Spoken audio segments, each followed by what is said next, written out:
அவர் சொல்றது கரெக்ட் தான். எடப்பாடி தலைமை வந்த முறை தான் இப்படி இருக்குது. அன்னைக்கு மக்கள் தலைவர் எம்ஜிஆர் இருக்கும்போது சேலத்தில் பெற்ற வெற்றியை மக்கள் திலகம் நெல்லையிலும் பெற்றாரு. இப்போ வந்து எடப்பாடி தலைமையில வாக்கு வங்கி என்பது தமிழ்நாட்டில் கிடையாது. அது இல்ல. அதனாலதான் அண்ணாமலை முதலமைச்சர் வந்தது பிறகு பாமக உருவாச்சா? அண்ணன் சொல்லுங்க. அதனாலதான் அண்ணாமலை ரெண்டு ஜாதி கட்சியா போயிட்டுன்னு அதிமுக சொல்றாரு. ஒன்னு வெள்ளாளர் சொல்றாரு, வன்னியர் சொல்றாரு. அது உண்மை. நான் சொல்றது மக்கள் உணர்வாங்க. இவங்க யூரோப்பியன் வேர்ல இருந்து அவர் பேசுறாரு. எதுவுமே அவருக்கு தெரியாது. அவர் யூரோப்பியன் வேர்ல இருந்து பேசுறாரு. டிடிவி தினகரனையும் ஓ பன்னீர்செல்வம் அவர்களையும் திரு அண்ணாமலை எப்படி பாக்குறாரு? டிடிவி தினகரன் கூட்டணி கட்சி ஆட்களா தான் பாக்குறாரு. இல்ல சார், திரு எடப்பாடி பழனிசாமியை ஒரு சமூக ரீதியா பார்த்தாருன்னா அப்புறம் அவங்களுக்கு என்ன? அதே தானே சொல்றாங்க. பிஜேபியில இருந்து வரக்கூடியவர்கள் தென் தமிழகத்தில் வெற்றியே பெற முடியவில்லை, அதுக்கு காரணம் என்ன? இந்த சமூகம் வாக்களிக்கவில்லை அப்படின்னு எடுத்துட்டு போறாங்க. கண்டிப்பா எடப்பாடியை வந்து சசிகலா, தினகரன், பன்னீர்செல்வம் இவங்கெல்லாம் எதிராக போனனால தானே ராமநாதபுரத்தில் டெபாசிட் போயிருக்குது, திருநெல்வேலியில் டெபாசிட் போயிருக்குது. நீங்க மத்திய அமைச்சர் ஆயிட்டீங்களா? ஜெயிச்சு இல்ல இல்ல டெபாசிட் போயிருக்குது. அதெல்லாம் நடந்திருக்கு. அதிமுக டெபாசிட் போறது இவங்களுக்கு ஒரு லட்சியம். இவங்க எம்பி ஆயிர மாட்டாங்க. என்ன கணக்கு அரசியல்? தேனியில தினகரன் ரெண்டாவது வந்திருக்காரு. அதிமுக டெபாசிட் போயிருக்குன்னா முக்குளத்தூர் சமுதாயம் எடப்பாடி தலைமை ஏத்துக்கல, ஜெயலலிதா தலைமை ஏத்தவங்க எடப்பாடி தலைமை ஏத்துக்கல. இதான உண்மை. இப்படி சொல்லி சொல்லி அதிமுகவை பலவீனப்படுத்தி தமிழ்நாட்டில் ரெட்டையிலையை மலர வைக்கிறதுக்கு இந்த மாதிரியான புதுசு புதுசு யுத்திகள் வருது. நான் வர ரெட்டையிலை 26 வரப்போகுது. தாமரை கொண்டு வரணும் உங்களுடைய நோக்கம். ஷியாம் அவருடைய கருத்து கேட்டல சார். இது திரு மனுஷபுத்திரன் ஒரு கருத்தை முன்வைக்கிறார். திராவிட இயக்கங்களுடைய கருத்தியல் வந்த பிறகு சமூக ரீதியாக வாக்களிப்பதுங்கிறதுலாம் ஒரு சின்ன ஃபேக்டரா இருக்கலாம், ஆனால் அது பிரதானமாலாம் இல்லை அப்படின்னு ஒரு பாயிண்ட் வைக்கிறாரு. அப்படி பார்க்க வேண்டியிருக்கா? இந்த களத்தையும் அப்படிதான் பார்க்குறாரு. ஏன்னா விக்கிரவாண்டியை அவங்க பிரதானமாக சொல்றாங்க. இது வந்து ஒரு ஏன் அதை சொல்றாங்கன்னா அரசியல் ரீதியாக நம்ம பார்க்க வேண்டியிருக்கு. அங்கே பாட்டாளி மக்கள் கட்சி அல்லது வன்னிய சமூகத்தினுடைய வாக்குகள் அதிகமாக இருக்குங்கும் போது அப்படிலாம் ஒட்டுமொத்தமாக போயிட மாட்டாங்கிறது தான் திரு மனுஷபுத்திரன் சொல்ல வரார் அப்படின்னு நான் புரிஞ்சுட்டு உங்கள்கிட்ட அந்த கேள்வி வைக்கிறேன். அது அப்படிதான் அணுகப்படுமா? மனுஷபுத்திரன் சொல்ற அந்த கருத்து சரிதான். என்ன காரணம்னா 1989 காலகட்டத்தில் அப்பதான் பாட்டாளி மக்கள் கட்சி முதல் முறையா தனித்து போட்டியிடுது. கட்சி துவங்கப்பட்டு அந்த நவம்பர் மாதம் வருகிற தேர்தலில் அப்போ வந்து வாழப்பாடி ராமமூர்த்தி அவர்கள் என் மூலமாக ஒரு தகவல் சொல்லி இருக்கிறார். என்ன தகவல்னா, டாக்டர்கிட்ட போய் சொன்னேன், வன்னியர்கள் அதிகமாக இருந்தாலும் எல்லா கட்சியும் வன்னியர் கேண்டிடேட் தான் போடும். நான் வன்னியர் ஓட்டு யாருக்கு விழுதோ அவங்களுக்கு தான் வெற்றி வாய்ப்பு இருக்கு. எனவே தனித்து போட்டியிட வேண்டாம், வன்னியர் வேட்பாளர்கள் வன்னியர் கட்சிங்கிற முத்திரை விழும். அதை விட வந்து காங்கிரஸ் கூட்டணிக்கு, அப்ப அதிமுக காங்கிரஸ் கூட்டணிக்கு வந்துருங்கன்னு சொல்லிவிட்டார். டாக்டர் அதை ஏத்துக்கல. பாண்டிச்சேரியில் நம்ம தனித்து போட்டிட்டு வெற்றி பெற முடியும்னு 89 சொன்னார். கிட்டத்தட்ட 89 நவம்பருக்கு முன்னாடி, ப்ராபபிலி வந்து அக்டோபரா இருக்கும். இது வந்து நான் தொடர்ந்து நானும் பார்த்துட்டு வர்றேன். அதாவது நம்ம கேண்டிடேட் போடும்போது இன்னொரு உதாரணம் இருக்கு. இப்ப 2006 விஜயகாந்த் அவர்களுடைய வெற்றியும் கூட விருதாச்சலத்துல அப்படிதான் நடந்துச்சு. கண்டிப்பாக அது சரியான மற்ற எல்லாரும் சேர்ந்து வாக்களிச்சதுன்னு ஒரு உதாரணமா அதை பார்க்கலாம். நீங்க சொல்லக்கூடிய அதாவது நம்ம கேண்டிடேட் போடும்போதே அப்படித்தான் போடுவாங்க. அது ஒன் ஆஃப் த ஃபேக்டர். ஆனா கண்டிப்பாக அந்த கேண்டிடேட் அந்த ஜாதிக்கு அப்பாற்பட்ட ஓட்டுகளை வந்து கேன்வாஸ் பண்ற கெபாசிட்டி இருக்கணும். உதாரணமாக வந்து ஒரு இஸ்லாமிய ஓட்டு வங்கி, இல்ல தலித் ஓட்டு வங்கி, இப்படி அதை நம்ம பார்க்கணும்.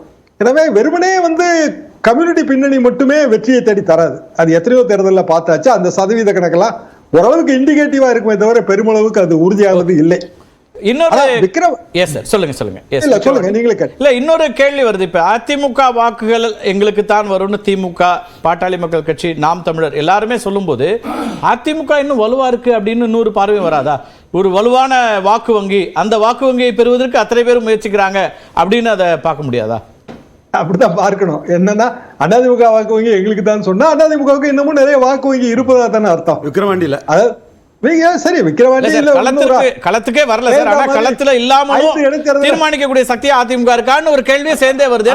நான் சொல்றேன், நான் என்டார்ஸ் பண்றேன். விக்கிரவாண்டியில அதுதாங்கறேன், திருநெல்வேலியில இல்லங்க. ஓகே, 5 இடைத்தேர்தல்களை ஜெயலலிதா புறக்கணித்த மாதிரி இனிமேல் வரப்போற இடைத்தேர்தல்கள் எல்லாத்தையுமே புறக்கணிக்கிறதா வச்சுக்கோ அதிமுக. ஒரு உதாரணத்துக்கு நான் சொல்றேன். அப்பவும் வந்து அதிமுக ஓட்டு வங்கி எங்களுக்கு தான் சொல்ல போறாங்க. அதாவது ஓட்டு போடாம இருக்க போறது இல்லைங்க யாரும். இன்னும் சொல்ல போனா இடைத்தேர்தல் எப்படி நடக்குங்கிறது உலகத்துக்கே தெரிந்த விஷயம். சோ கண்டிப்பாக வந்து ஓட்டளிப்பார்கள். யாரும் வந்து புறக்கணிப்புங்கிறதுனால தேர்தலை புறக்கணிக்க போறது இல்ல. அப்படியான சூழ்நிலையில் அதிமுகவின் கோர் ஓட் பேங்க் அது திமுகவுக்கு எதிரான ஓட் பேங்க். அதை நம்ம மனசுல வச்சுக்கணும். அப்ப அந்த கோர் ஓட் பேங்க் எத்தனை சதவீதம் அது இப்ப வந்து ரொம்ப தேஞ்சிருக்குங்கிறது என்னோட கருத்து. அதாவது கண்டிப்பாக ரெட்டைலைக்கு தான். ரெட்டைலை இல்லைன்னா மரத்துல இருக்கிற இலையாவது கிள்ளி வீட்டுக்கு எடுத்துட்டு போனதை தவிர நான் ஓட்டே போட மாட்டேன் என்று சொல்லக்கூடியவர்கள் ரொம்ப குறைஞ்சிருக்கிறாங்க. அப்ப மீதி இருக்கிறவங்க எல்லாருமே ஒண்ணு திமுக எதிர்ப்பாக இருப்பார்கள், இல்லைன்னா வந்து ஏதாவது ஒரு வகையில ஓட்டளிக்கணுங்கிற மனோபாவமா இருப்பாங்க, இல்ல பாமக.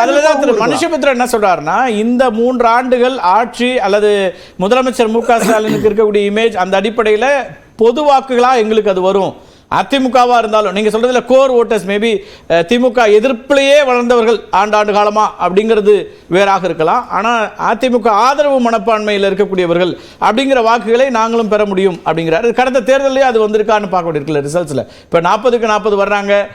பல தொகுதிகளில் அவங்க வெற்றி. இப்ப மேற்கு மண்டலமே எடுத்துங்க உதாரணத்துக்கு. மேற்கு மண்டலத்தில் எல்லாத்துலயும் வெற்றி அடையுது திமுக அப்படின்னா அங்க அதிமுக வாக்குகளும் சேர்ந்து தானே வர முடியும். அது அதிமுக வாக்குகள், நியூட்ரல் வாக்கு எல்லாம் சேர்ந்து வருங்கிறதெல்லாம் அடிப்படையில உண்மைதான். ஆனா இங்க வந்து விசித்திரமா என்னன்னா, ஒரு கட்சி வந்து தேர்தலில் போட்டியிடல. முன்னாடி வரலாறுலாம் இருக்கு, ஆனா இந்த தேர்தலில் மட்டும் தான் நம்ம இப்ப பேசுறோம். அப்ப தேர்தலில் போட்டி போடல, கண்டிப்பாக அந்த கட்சிக்கான ஒரு ஓட்டு வங்கி இருக்கும். அது யாருக்கு போகுங்கிறது தான் நம்ம இப்ப வந்து அதைத்தான் நம்ம வந்து டிஸ்கஸ் பண்ணிட்டு இருக்கோம். அப்போ அதிமுக ஓட்டு வங்கி திராவிட கட்சிங்கிற முறையில திமுகவுக்கு போகுமா, அல்ல திராவிட இயக்கங்களுக்கு எதிரான கட்சிங்கிற முறையில பாரதிய ஜனதா தலைமையிலான என்டிஏ கூட்டணிக்கு போகுமா? இதை நான் அடிப்படையான அதுல எடுத்துக்க முடியும். அவர் தொடர்ச்சியா ஒரு பாசிட்டிவ் சைன்ஸ் கொடுத்துட்டே இருக்காரு திரு சீமான். வாக்குகளை கேட்கிறாரு. இந்த ஒரு முறை எங்களுக்கு வாய்ப்பளியுங்கள் வாக்கு போடுங்கன்னு கேட்கிறாரு. பொதுவா இடைத்தேர்தல்களோட பிரச்சனை என்ன அப்படின்னா, அந்த வாக்காளர்களே 2011 வாக்கு சேகரித்தேங்கிற வரைக்கும் திரு சீமான் குறிப்பிட்டார். அதெல்லாம் சொல்லி இப்ப எப்படி கணேஷ் வந்து எங்களுக்கு உரிமை இருக்குன்னு சொல்றாரோ அதே போல அவர் தனக்கான உரிமை பற்றியும் பேசுறாங்க.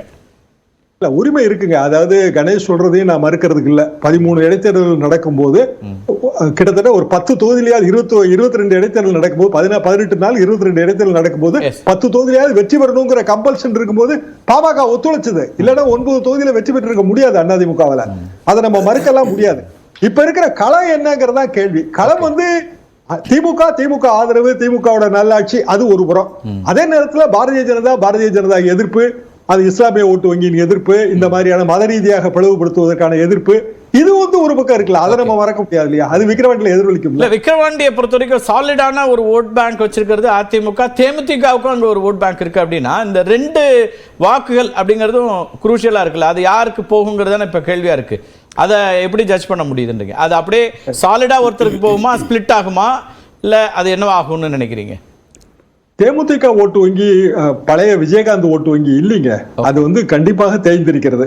திமுக ஓட்டு வங்கி பழைய ஓட்டு வங்கியை விட அதிகமா தான் இருக்கும். காரணம் அந்த கூட்டணியை அவங்க மெயின்டைன் பண்றாங்க. அது கரெக்டா அந்த பவர் சேஞ்ச் எல்லாமே ரொம்ப கரெக்டா பக்குவமா அமையுது. அதிமுக பவர் சேஞ்சில் ப்ராப்ளம் இருக்கு. அதாவது அவங்க ஏற்கனவே கிட்டத்தட்ட ஒரு 3-4 வருஷமா சட்ட போராட்டத்தில் இருந்தாங்க.